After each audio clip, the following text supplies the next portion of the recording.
Kaveri delta மாவட்டங்களில் தொடர்ந்து பெய்து வரும் கனமழை காரணமாக பல்வேறு குடியிருப்புகளை தண்ணீர் சூழ்ந்துள்ளது.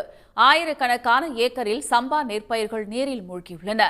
தென்மேற்கு வங்கக்கடலில் உருவான காற்றழுத்த தாழ்வு மண்டலம் ஆழ்ந்த காற்றழுத்த தாழ்வு மண்டலமாக மாறியதைத் தொடர்ந்து நாகப்பட்டினம் மாவட்டத்தில் தொடர் கனமழை பெய்து வருகிறது. நாகை நகர பகுதியில் கனமழை கொட்டி வருவதால் பொதுமக்கள் வீட்டிலேயே முடங்கி கிடக்கும் சூழல் உருவாகியுள்ளது. நீலா தெற்கு வீதி, நீலா வடக்கு வீதி, பப்ளிக் ஆபீஸ் சாலையில் மழைநீர் பெருக்கெடுத்து ஓடியது.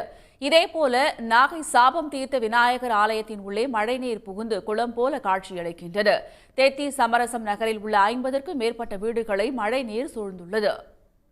அதாவது இந்த மழை விடாமல் பெஞ்சிக்கிட்டு இருக்கிற வீடுகளில் வசிக்க முடியல.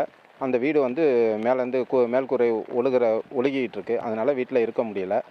நாங்கள் பாதுகாப்பாக இருக்கிறதுக்கு ஒரு மண்டபம் ஒன்று இருந்துச்சு. அந்த மண்டபத்தையும் இப்போ அது பராமரிப்பு ஒர்க் நடக்குதுன்னு பூட்டி வச்சுருக்காங்க.